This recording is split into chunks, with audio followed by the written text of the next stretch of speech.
What's up, ladies and gentlemen? I'm sitting here with my brother, Boo Britt. We're going to have an interesting conversation for you guys today. Give you a little bit on his history and what's going on with him. How you doing today, sir? I'm good, bro. Long time, man. Yeah, man. Yeah. I think it's funny that, we go back to where, sleeping in the pews together during choir rehearsal. Yeah, definitely. What, going to sleep during rehearsal, waking up halfway in the middle of it, dancing to the music, then going back to the mess. Yeah, man. Yeah. It's we go way back. Taking it back, dude. Yeah, and that's what mainly my conversation is right now about. People who have, I grew up with, people who influenced who I became. Mm-hmm. And you and your mother, y'all definitely played a role in that. Yeah. Well, my mom, man, I say this every chance I get. Like, she's my blueprint, man. Like, she's my blueprint for discipline, with music, with respecting the craft, with respecting the integrity of the music, and just all out doing it the way you're supposed to do it, with humility, and just she's literally my blueprint, bro. Like, every step of the way. Yes, and for all who don't know, his mother is Peggy Britt. She's the 757's own Shirley Caesar. Right, Dr. Peggy Britt. Yeah, good Reverend Doctor. So it was very interesting. At one time, my mom, and I think this is how we met and became friends. My mom used to sing in your mother's choir. Right. And we were like kids running around. Yeah. I mean, dude, that's what it is with a community choir. I mean, that's exactly what it is. It's a community. So, you're gonna run across a lot of different people. You're gonna make some lifelong friends. You're gonna learn some lifelong lessons. And you know what I mean? Like, it's so what's crazy is that it's so many people that I didn't even remember that they used to sing in my mom's choir. Mm-hmm. Or like, either I didn't remember that they sang in her choir, or I didn't remember that that's how we actually met. Like, people in my age group. And I'm like, wait, you? Oh yeah. That is your mom, or blah blah blah, this that. So, like, it's that thing is always crazy to me, how like that really makes things come full circle for me. Yeah. Because I mean, it was so many, dude. She had that choir for what, 18, 19 years, maybe? Ooh, I don't know. I was 18 or 19 years. Yeah. Because I mean, that was definitely going into college that she still had the choir, like fully active. Mm-hmm. And then of course they took a break for however long they did, but like, I got such an extended family because of that choir. Because of my mom, but because of that choir, like, I got a huge extended family. Like, so many people that I can call auntie, and so many people I can call, big sis and big bro and that kind of thing. So yeah, and when we say that, like, I believe your mom got after me one time. I think I might have got a Peggy Britt backhand once. Listen, hey, I dare not tell the story right now without her permission, so I will not. But trust me, I got it one good time from her and never needed it again. Right. Never needed it again. So, not to tell you business, I remember we were kids. So when Boo used to play drums for his mom, and from time to time, she'll let me sit in. I play saxophone. She'll let me sit in. Mm-hmm. I remember one time you were off beat or something in the middle of singing in the middle of church, Mhm. she stopped everybody and checked you. And I was like, whoa, I'm about to go sit down. Yo, people that weren't there to witness that kind of thing, they don't believe that. They don't believe me because the Peggy that they see, and it's not like it's two different Peggy's, honestly. But the Peggy that they always saw was, or always see is, Dr. Peggy Britt. She's such a great singer. She's an anointed woman. She's really, really nice, so sweet, so humble, all this other stuff. But my mom did not play that game with me. She did not play that game. And she didn't do it then, and I know she didn't do it to embarrass me. She would do the time that she would do that though is when I would try to get cute and try to ignore her. Like I'm like, nah, I'm gonna play what I want to play. And she'd be like, hey, stop. Keep on going, stop. And then she'd come right over there and snatch the sticks right out my hand and be like, go sit down. Go sit down. You'll get it next time. So what was it like seeing your mom on Netflix on the Voices of Fire series? Dude, it was, I could say anything else, but I mean, it's a long time coming. Yeah.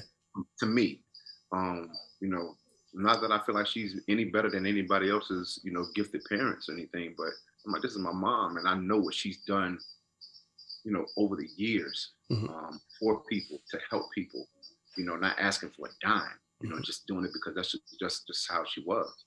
But when I saw her there, man, I ain't gonna lie. The first thing I did was I just started laughing as soon as I saw her because I knew exactly what she was. Before she said anything, I knew what she was gonna say, how she was gonna say it, everything. Because I mean, that's my mom. And she was real. She didn't put any airs. That's who she is. Yeah, she was being herself. Nothing new. Like so many people that I know over the past few years since I've been in Atlanta. Like, yo, I just put it together. Like, that's your mom. Like, somebody literally sent me a text this morning, as a matter of fact, this morning. And he was like, yo. And he screenshot it, and it was a face that she was making. He was like, I didn't even put it together that was your mom until she made this face. And then I was like, oh my God, that's Boo Britt's mom. It's the wildest, it's the wildest thing, man. Like, it was the thing that was really, another thing was really funny when she hit that fan move on him, with that fan thing. I can't even do it because I ain't a woman. But, right. But like just seeing her up there, man, and seeing her do what I've seen her do since I can remember. I was just like, this is exactly what she deserves. This is what she's literally been doing for years, and people have talked about, for years about her, and now the world gets to see it. Gets to see it all at once. So I've been proud of her. But that just put icing on the cake. Your mom is the first person that I could say that I knew or I know that I was able to see a record of. She was the first, I could touch her, I know her, and I have this record in my house, and she put this together.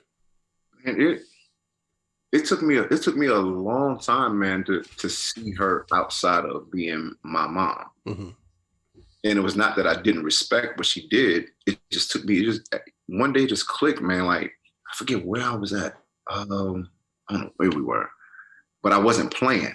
I actually just came to support her. And she was singing, and I was like, oh my God. I was like, did y'all hear what she just did? And people looking at me like I'm crazy. It was like, that's your mama, you should know. And I'm like, but it clicked then. Like, it clicked. And I was just like, wow. Yeah. Wow. And I told her, and I've always made it a habit of when she does something that wows me, I tell her, I'm like, Mom, what were you thinking about tonight? She was like, what? Like, what were you thinking about when you did da da da da da da? She was like, I don't even remember doing that. And I'm like, well, okay. Well, just let me know what zone that's at so I can get in there too. Because I need that. And, and then we laugh and joke about it. And then, of course, we'll bump heads because we one and the same in a lot of ways. And then we'll laugh and joke about that later. So, So But that's how did growing up in the church? For all that don't know, my man Boo is a world class drummer, and how did growing up affect you as far as your training? um churches. I think if nobody knows about it now, then they've been up on the rock for a long time, man. Like church it's a training ground for great musicianship. Hmm. Church teaches you improvisation. It teaches you timing. And it gives you stamina because Right. when people want to be hopping over the pews for 30 or 40 minutes straight, shouting and jumping around. So you know what I mean? Like it really does groom you. It grooms your natural talent. Right. And if it's an actual gift, because there's a difference between gifting and talent, but it grooms you if you let it. You know what I mean? And I was fortunate enough to have my mom, um, Amos Davis and the Corliers, Hmm. BBIC. It was another choir at home. I can't remember the name of it right now. But I was fortunate to have that huge community of again big brothers and big sisters um, that they didn't shun me and just treat me like I was just some worrisome kid. Hmm. I honestly don't know if that was because they recognized something in me or if it was out of respect for my mom. But either way, I still got the grooming that I needed. And church, you know what I mean? Like it's one of those things where you gotta you gotta make the most of it. Either you gonna let them people wear you to death, or you're gonna let them play you or son you, or you're gonna take what it is they're giving you, however it is that they're giving you, and use that so that gift will make room for you a little bit later. Hmm. Mine started early. Uh, with all that training that I had from my mom and from my big brothers and big sisters, I did my first professional gig when I was 12, 13 maybe. Hmm. No, 12. I wasn't even a teenager yet. When I was like 12, um, with Kerry, Pastor Kerry. Um, well, he's not a pastor, but did the Bobby Jones when they were still in Nashville. Okay. They had a killer kids choir um, like like real arrangements, real hits, real segues, the whole nine. And these was like kids, like I ain't talking about like teenagers, I'm talking about like 9 and 10-year-old kids, and they were killing. And you know, with the training that I got, watching them and them giving me tips and learning what I did, from playing in church, from playing with my mom, from the discipline from my mom, from the discipline from them, I was able to learn that show literally like in a day's time. Hmm. Well, in a not even a day's time, in one rehearsal, and go with them the next day after that to Nashville and do it flawlessly, and then come on. So, church for musicians it is a great training ground. I don't know about now though, because things are so different now. But that's my opinion. I don't really want to get into all that. It's not as many live. I think live musicianship is suffering right now. Mm-hmm. You So, like you don't see too many kids like I want to play a trumpet or I want to play a saxophone. mm-hmm. It's I want a drum machine, you know, and because of that, I don't think they're even if you do play by ear, you still have to learn some sort of music theory. Yeah, yeah, I agree. Well, to a degree, but yes, I agree. It's definitely good to have that, just so that when you're, when different type of doors start opening and people like they throw some sheet music in front of you real quick, Mm-hmm. even if you gotta muddle your way through it and fake your way through it, you still can because you at least are familiar with it. You know And what I mean? I think it shows in modern day production Yeah, because they don't really play instruments. Like you can make music without playing an instrument. absolutely, Yeah. absolutely. You know, how many producers out here doing that. That's been doing that for years. Right, right. Like Knots don't play not one instrument that I know of. Uh, But listen to his stuff, and you would think he did. mhm. You know what I mean? So I I think for me, um, I'm more of I'm a vibe person. Like Mhm. when it comes to live instrumentation, I like the vibe. But I also have the training from school Mhm. that because it's a different type of discipline, and if you're able um, to to kind of merge them and melt them and kind of balance it, you're good. Mhm. But you got people that are on both ends of the spectrum. One of the things that I've always heard is that a lot of the dudes in LA that are like um, the session cats that are always playing, stay in sessions. If you ask them if you take the sheet music away from them, they're lost. Mhm. It goes dead. But you can literally put any inflection on that sheet, and they'll play it lick for lick every time. So you know, if you're able to balance it, you're doing a great job. Right. But hey, to each his own. So, what did you play in high school for your school? Um, that's interesting. I went to when I got to Hunt, Mhm. Harry Hunt used to be on what was that High Street in Portsmouth. Mhm. When I got there, Mr. Gibson, Mr. Gibson, I wanted to. I knew I was going. I For whatever reason, I knew that I was going to be playing drums for the rest of my life, Mhm. in some kind of way, shape, or form. I didn't know how. I just knew I was going to always play. So I was like, well, I don't want to do drums in school because I know how to play drums. Even though I really should have been doing drums because I would have learned how to read way early on. Mhm. But I was like, you know what? I'm gonna try saxophone. I'll take alto sax. Mhm. So I did alto sax for junior high, and then I ended up going to Wilson. Mhm. Wilson still had eighth grade, and so I went through my whole rookie year and I marched at Wilson, but I knew I wanted to go to Norcom. Mhm. So um, when I got to Norcom, they were like, "Yeah, you got to do your rookie year all over again." I was like, "Nah, nah, I'm not doing that again." I was like, "Either y'all gonna take some credit from that, Mhm. we can just keep it moving, or I'm good." And then even by the time I got there, I knew a lot of the people that were there, and they wanted me in the drum section. And I was Mhm. like, "No, I'm not doing drums. I don't want to do drums in school." So, that's my musical career for junior high and high school. And junior high I learned how to play what do we play?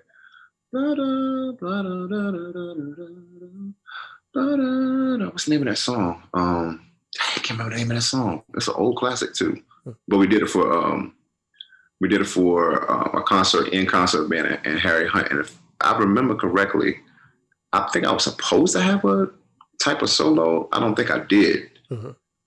What was it? The section? I don't know. It's been so long, but like I just made it my business not to play drums in high school because I Mhm. knew I was going to be playing drums.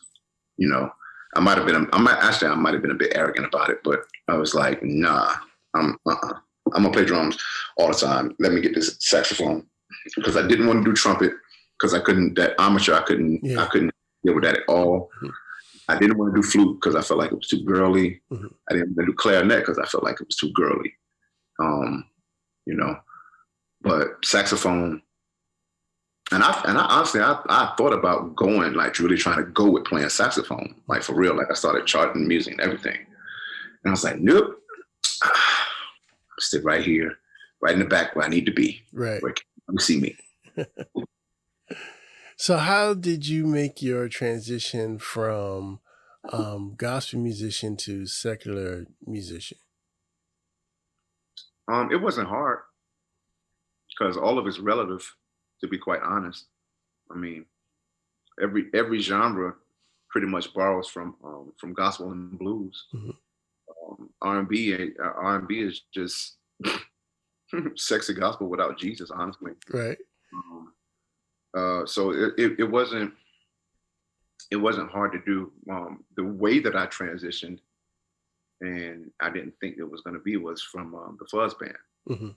Um, Dwayne had and shout out to Fuzz Band. Yes, They yes. are they're my family, like literally my family forever. I love all of them. The original members, the ones that came and went, all of that. Dwayne, I was at Norfolk State, and that was when I was still playing. I was playing for Hampton University's choir and ODU's gospel choirs Mhm. at the same time. So, and they were never in the same place. So it was easy to kind of go back and forth between the two. Mhm. So then I heard about Fuzzy Wednesdays when it was in Second Street in downtown Hampton. Right, right. And I was like, all right, well, I'll go.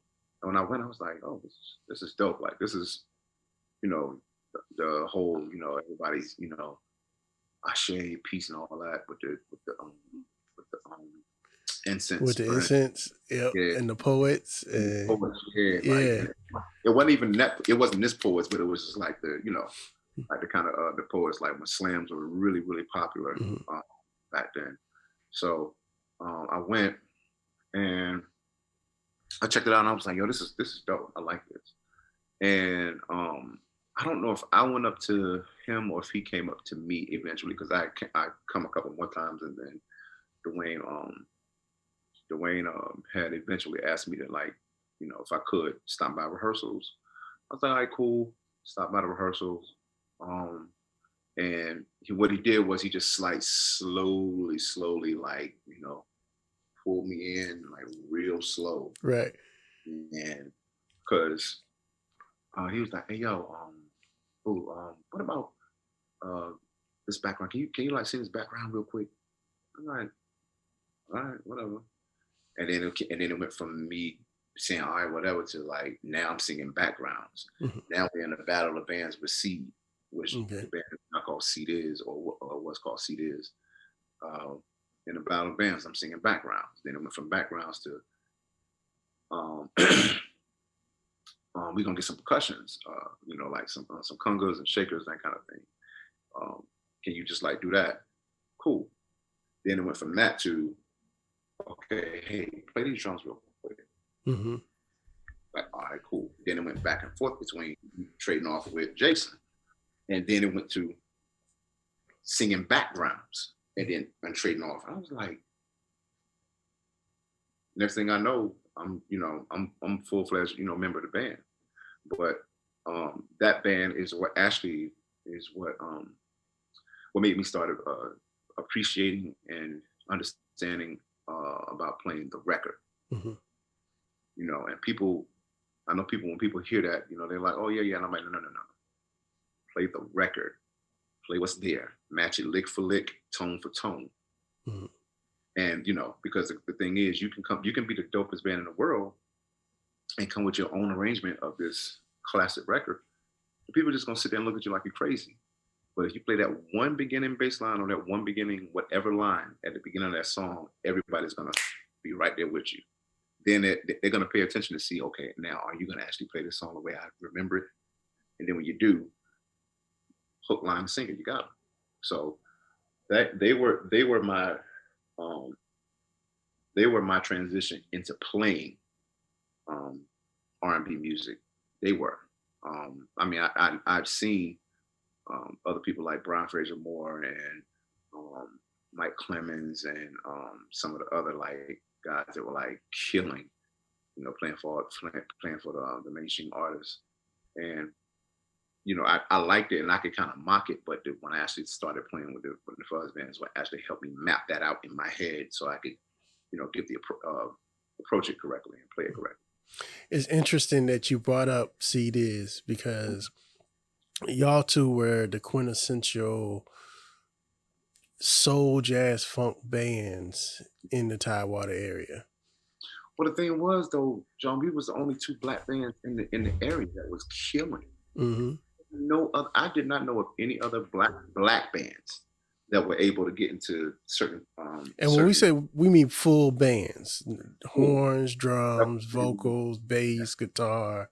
Absolutely. Mm-hmm. So purely self-contained, doing because I know CDs they had a lot of original music. Mm-hmm. Fuzz Band, God, bro, when I was with Fuzz, man, we were literally writing.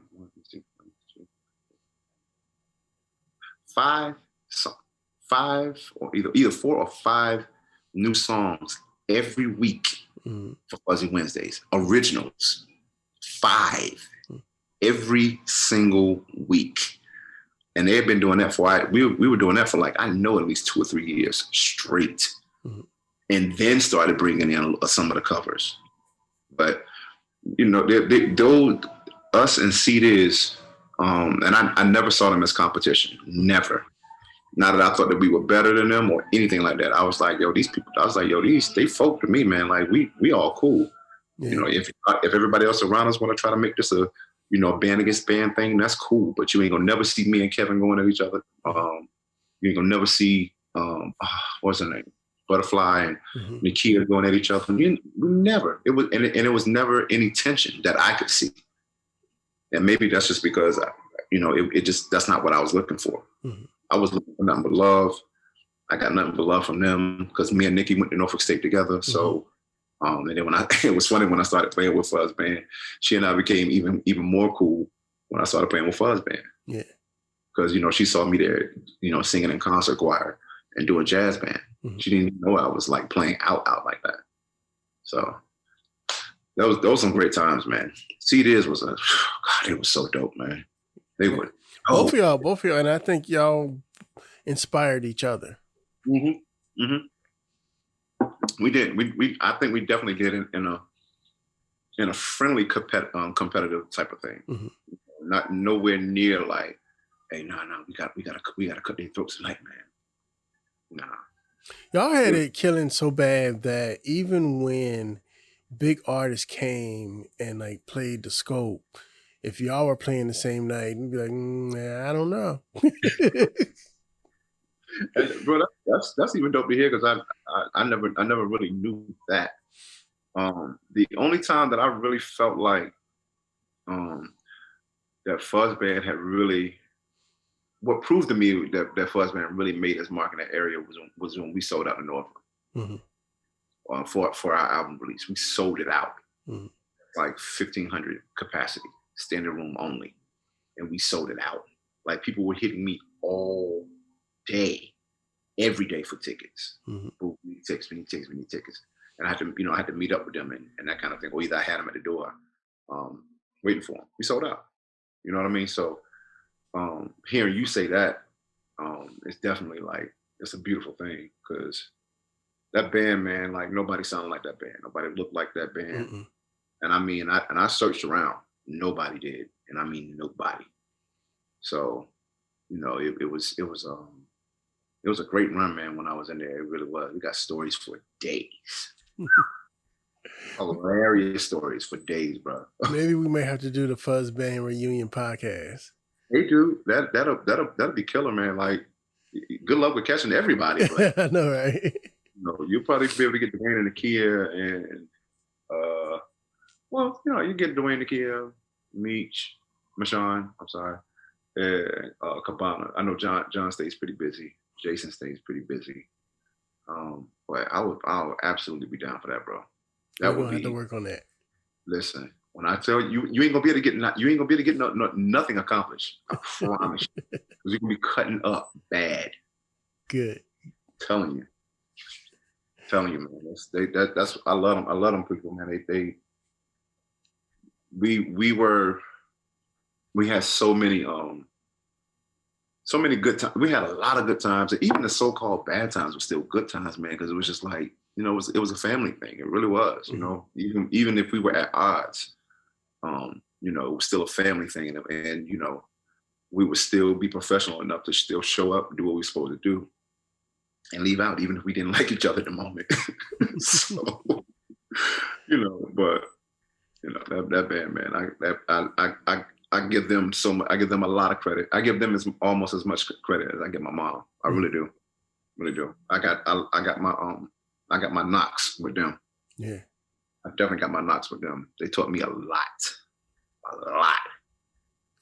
So, what made you leave home and go to Atlanta?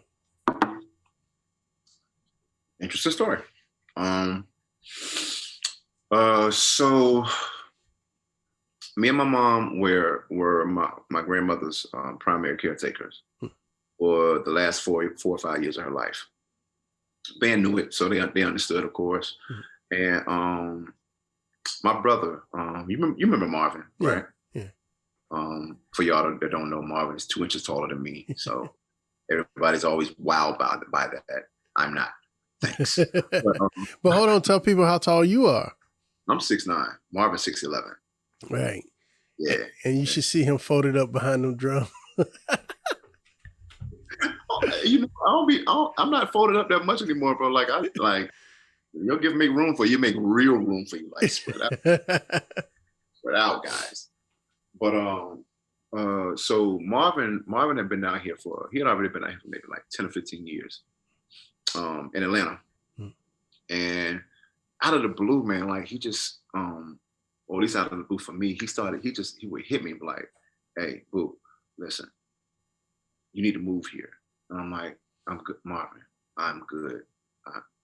I'm not trying to move right now. If I move, I'll let you know. I promise you." And he literally would like just keep dropping that little gem on me for like 2 years. Kept doing it. Mm-hmm. So, I left the house one night. I forgot where I was going. I think I was coming over to Fuzz or something. And my grandmother passed. Mm-hmm. And I was literally gone for like 5 minutes. And somebody called me and was like, "Hey, you need to get back home right now." So when I got back, of course, she was already gone. And I want to say Tiffany and somebody else, Tiffany Wright, 2 totally different people told me the same thing after she passed. And they were like, "Hey, listen, I don't want to be disrespectful, but now that your grandmother's gone, you don't have a reason to be here anymore." I was like, "What?" It was like, "That's the only reason that you're still in Virginia, is because of your grandmother." And I didn't put it together at all. I'm just doing what I know how to do, which is, I'm gonna be loyal to my bandmates, definitely gonna be loyal to my family first. Mm-hmm. And those 2 people told me that at 2 different times. And then I was like, okay. So then my mom, because I was still staying at the house, I hadn't moved back out to my own place. She said, "Hey, I need to talk to you for a second." And I'm like, "Oh, what I did now." And so I walk in the room. She's like, "Listen," she's like, you don't need my permission at all. But she was like, "If you feel like you need to move to get whatever you need to get done for whatever goals that you have," she's like, "You don't need my blessing, but I'm giving you my blessing." Mm-hmm. I'm just looking at her like, "What?" And she's like, "Yeah." She's like, "I'm just letting you know." She's like, I appreciate the fact that you're here and that you willingly help me take care of Mama. But if you need to move to do whatever you need to do, go. Just go." And I said, "Okay." So I called Marvin. I can't really say what I said to him on the phone, because mm-hmm. It's PG. But I was like, "Hey," I said, "Yo, you been talking to Mama?" He's like, "What?" I was like, "Have you been talking to Mama?" He was like, "About what?" I was like, "About me moving down there." And he was like, "No." I said, "Marvin, I'm not in the mood to play no games. This is really serious right now." And he was like, "No, I haven't said nothing to Mama. I've only been talking to you." And I was like, wow, that's my confirmation. Mm-hmm. So I eventually told Dwayne, I said, "Hey, listen," I was like, "I've been with this band for, 10 years. And, I now I just feel like it's time for me to move on. I love y'all. I love y'all. I'm gonna always love y'all. If I can ever do anything for this band, I will." But I was like, I gotta go. So I gave them a 6 months notice. I didn't give them 2 weeks or nothing like that. I gave them 6 months. And I was like, if something else jumps off between now and the time that I'm set to move, I'm going with the band. But if it doesn't, I have to go. Mm-hmm. And it didn't. I had a tearful meeting with the band, and I just let them know, "Hey, I love you guys. Y'all are, literally my family." But I was like, I got some other things that I got to try. Mm-hmm. I know. And then it was funny because even after I had that conversation with Marvin, I kept getting all these signs pointing to Atlanta, like just random stuff that kept pointing to Atlanta. Everything I started to see and hear was Atlanta. And I didn't even know. I didn't even know what I was coming down here for, bro. I didn't. I knew it was music here, but I didn't know it was gonna happen. You know, I came down here with no car, $600, and my clothes and my drums. Wow. You know, so it's been nothing but a steady incline for me. Little valleys, but you know, it's been nothing but a steady incline. Sat on my hands for 3 months. That's a long time when you're coming from playing almost 7 days a week, every week. Mm-hmm. You come here, you don't do nothing for 3 months. I thought I lost it, Sean. I ain't gonna lie to you, bro. I thought I lost it. So how did you get your first gig in Atlanta? Vaughn, Ernest Vaughn Phoenix, whatever people know him by. Vaughn had already been down here. And the thing, that's yet another funny thing. When Vaughn moved down here, he literally called me while he was on the road coming down here. Mm-hmm. I was like, for real? You ain't gonna tell nobody? You just gonna leave? He's like, hey man. So when I let him know I was coming here, he said, man, if you'd have moved like a week and a half, 2 weeks before, bro, he's like, you could have been playing at the church with me. Mm-hmm. And I was like, no, it's cool. I understand. I'm not trying to step on nobody's toes. You already know how I get down. So he knew I was here, and he ended up doing this thing where it was him and Tasha Cobbs. Mm-hmm. Well, Tasha Leonard now, but excuse me. He ended up doing this thing with Tasha at the 12 Hotel, and he asked me to play. And I was like, oh, cool. We didn't rehearse or nothing. It was stuff that I knew he knew I could follow him with, and he knew that I already knew, and just to, be able to follow. So that was the first time that I actually played in the city. And then I didn't play for maybe another, I don't know, maybe another month or two. Mm-hmm. But I ended up going it was an open mic here at Cafe 290. And my boy, Rashard Jenkins, came in town. Rashard used to play for Anthony Hamilton, and Tamia, and Deborah Cox, and some other people. But one of my closest homies from Winston-Salem, he came in town for something, and he was like, "Hey, we're going to Cafe 290, come through." And I said, "Cool." And I think I'd already been there, and so I kind of knew what the vibe was, but I never asked to play because I was just like, I'm good, I'll wait. And so he said, he's like, "Hey, you gonna play tonight?" And I was like, "No." I was like, "We're just hanging." So he got away from me and got up to the stage and told them that I was there. Mm-hmm. He's like, "Yo, yeah, come play. And I'm like, "I'm good." He's like, "No, come play." So I sit down. The guy that gets up, he decides he's doing an original piece. An original song. And so in my head, I'm like, either this is going to sink or it's going to fly. It really depends on him because mm-hmm. I'm good. Mm-hmm. So he's like, yeah, just give me a, such and such beat or whatever. And I was like, okay, how fast, how slow? So he told me, so I was like, all right, cool. So I'm just, I'm playing. And you know how musicians are. We all, whenever we see somebody new, we all like this, like. Right, what's about to be? What you gonna do? So I'm playing, and so like the keyboard player's like looking at me like, okay, he can play. The bass player's looking at me, he's doing the same thing.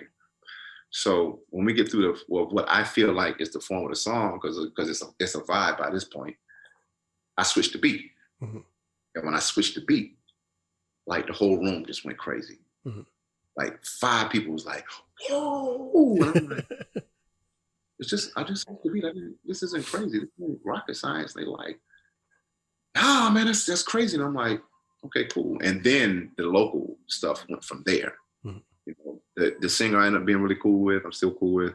Met a few other people there. Both the musicians I'm super cool with to this day now. And it just, just snowballed, which is how it always goes. When you get in any kind of new situation, you just, you're patient, show what you can do, and it comes to you. honestly. So, Yeah. sorry, I know I'm talking a lot. I'm sorry. No, that's what we're here for.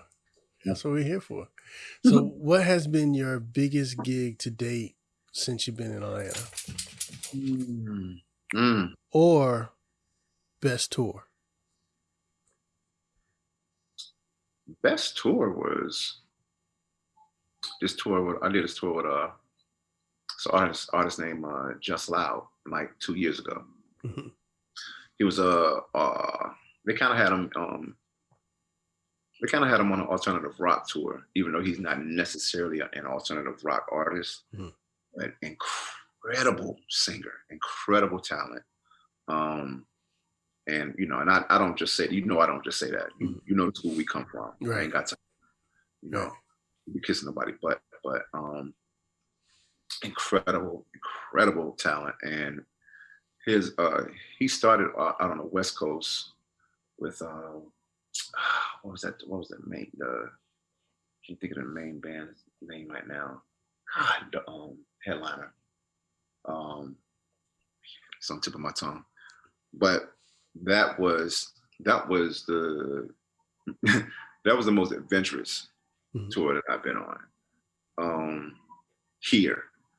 I think the best tour I know the best tour I did at home was with Fuzz Band. And that was the USO tours. At the time I think it's the second USO tour we did, and we ended up in Naples.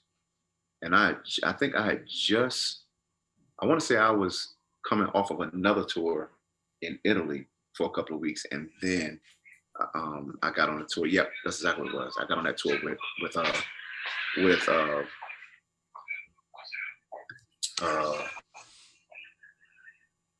excuse me one second. No problem. This episode is brought to you by the Pocket USA. This is Brian Will Turner, the owner and inventor of the Pocket. How you guys doing? So I am Brian. I'm from Houston, Texas. And I've created a product that's been needed for a while. The product that I created is the Pocket USA. So this is just in case if you or your loved ones is getting pulled over by the police, you will already have your license and insurance in this pocket. So all you do is roll your window down and attach this to the outside of your vehicle. So as the police officer is walking up, he will already see your license and insurance on the outside of your vehicle. He will see both hands visible on the wheel. So now he should be in a comfortable state of mind. And you as a driver should feel a whole lot safer, knowing you don't have to move or reach for anything and be accused of moving and reaching for something that's going to harm you. Log on to my website, thepocketusa.com, or you can hit any one of my social media platforms, The Pocket USA. Thank you. And on that note, back to our regularly scheduled program. So, but yeah, I think I was coming off a tour with in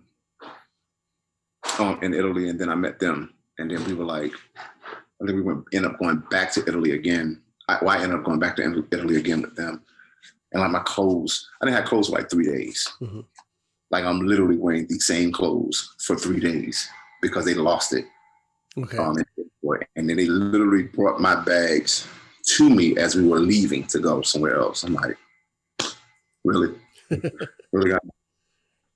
So, excuse me. But yeah, like those, that the most fun tour here was that Just Loud tour. And that was for like 2 months. Okay. From the West Coast back to the East Coast. The most adventurous tour ever. When I say something was happening every single day,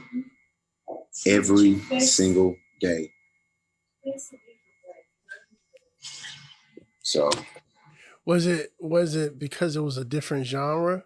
Did that have anything to do with it? I don't know if it was a different genre or not. I don't know. I think any tour that you're going to go on is going to be adventurous at some point. But I don't think it had anything to do with that necessarily. This tour to me had everything to do with how the record company had set it up and how they were treating them. Okay. They weren't necessarily treating him the best. Mm-hmm. You know what I mean? Like they talked a great game, and then we saw what it was like. You know, if you just saw some of the living conditions that we had to stay in because we didn't have no choice at that moment, you know, you would be like, wow, really? Mm-hmm. You know, and they know that they knew they had a star in their hands, but they were still trying to treat him like He was up and coming. Yeah. Mm-hmm. Yeah. Like he was a total rookie, like he had no clue about the business, or any kind of just any kind of business savvy or anything. Like it was crazy. So 757 versus Atlanta. Pros and cons. The cons, I'll say the cons of home is that they just don't have the outlets. Mm-hmm. It's just as much talent, if not more talent at home than it is anywhere else. You know, every region, every state, every city has, you know, these great pockets of talent, mm-hmm. you know, and they have a sound. Home doesn't have the outlets for it. The cons of Atlanta is that it's just like any other hotspot. You know, it's oversaturated. Mm-hmm. So everybody's a lot of people are, you know, they're all on the hunt for the same thing. They all want the same thing. Pros of living here is that it is oversaturated, and so that it's easier access here to get to whatever opportunities that you're trying to get. Like you can meet the same artist in LA or New York and here, and you're going to get three different meetings. Mm-hmm. LA, everybody's super fake. New York, everybody's like this, like no, whatever, you know, or really cautious. Here, because it's the South, you know, everybody's a little bit more laid back, so it's, you know, it's kind of easier just to kind of walk up on them if that's what you want to do. Mm-hmm. That's definitely one of the pros of living here. What's some more pros? Other pros of living here. It's cheaper to fly out of here. Mm-hmm. Way cheaper because it's the airport's a hub. It's huge, mm-hmm. So they can fly you almost anywhere, pretty much anywhere. At home they can't, or they don't. It's way more expensive to fly out of home. Yeah, a lot of times we have to go to VWI. Yeah, mm-hmm. yeah. I mean, it's, you know, that's, to me, that's one of the most important things, because like even right now, if I want to fly home like the last minute, it's gonna cost me a grip, mm-hmm. back to home. Here, you know, if I was at home and I needed to get back here, I wouldn't have that. You know, I could just go right on Southwest, mm-hmm. get a flight, go on about my business. Yeah. So, yeah. So who are you playing with now? I'm not playing with anyone. Mainly, I'm still freelancing. Mm-hmm. Still, if someone wants to put me on a retainer, I'll wait to hear about that. But right now, I'm just playing with anybody that. Right now, I'm playing because I kind of want to. Mm-hmm. You know what I mean? I don't necessarily have to play, but I'm kind of playing with, you know, because I want to, and that's always been my ultimate goal, is to be able to, you know, just play whenever I feel like it. You know, play with who I want to, whenever I want to. And I've been fortunate enough to have, I asked for one gig when I got here, one. Mm-hmm.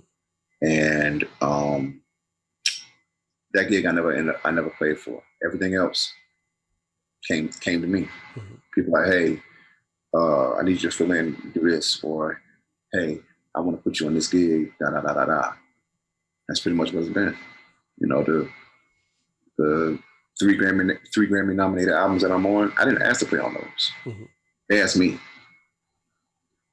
I don't, you know, whether it's familiar. And for the record, what three? Tasha Cobbs' One Place Live, William Murphy's Demonstrate, and William Murphy's Settle Here. Nice. Settle Here Records. So, I gotta count myself blessed for that. And that's only, and I know that's only because when I moved here, I decided to move differently. Not trying to get to know everybody, just staying in my lane, doing what I do, and I know that eventually, I'm going to be recognized for it, and it's not even for the recognition; it's just for the respect, Yeah. But other than that, bro, I just lay back, stay out of the way, do what I do, go on about my business. So, what would you tell a little 10-year-old that's trying to play the little drums for their church back at home in the 757? What advice would you give them?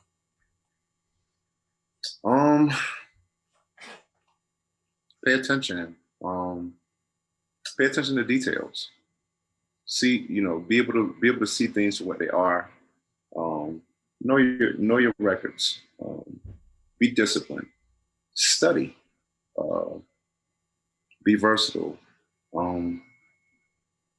It's so much, man, because again, it's all about it's the details is what really counts. It's the small stuff. The showing up early for rehearsals. If rehearsals at 7, you're there at 6 o'clock getting set up. You're not getting there at 7. Again, knowing the music, asking questions if you're not sure in the rehearsals. Not in sound check. Keep your mouth closed. Stay out of everybody's way. Stay out of everybody else's business. Keep your business private. Just little stuff like that, man. Like, just again, if it's something that you really want to do, go for it. Study it. Study as many different people as you can. Study as many different genres as you can. Just try to be a sponge at all times. Even when you're so-called at the top of your game, you still need to be a sponge. We're all students until we leave. Period. I haven't met one person or seen one person that's reinvented the wheel when it comes to music. They haven't. And there's some great musicians out here, man, like phenomenal musicians, but they still haven't made it. If you talk to them, they'll tell you quickly they're still learning. Happily still learning. So, Nice. That's some of the things I would tell them, man. Like, this stuff ain't hard. Just come in and do what you're supposed to do, play what you're supposed to play, go about your business. How can people reach you on your social media if they want to get in touch? You can reach me at only one Boo Britt. That's ONLY 1, the number 1 BOOBRITT. On Instagram, of course, Wellington Kelsey Britt on Facebook, but you may as well just hit Instagram because it's really easier. That's the easiest way to get me. And then, if we're actually on a personal level, then you can text me. Right. Ladies and gentlemen, this has been my conversation with the one and only Boo Britt. I thank you for your time, sir. Thank you, man. I really appreciate it. I'm honored. No, the honor's all mine. Man, come on, bro. We're better than that. You know how we get down. We're better than that. Later, y'all. Cheers.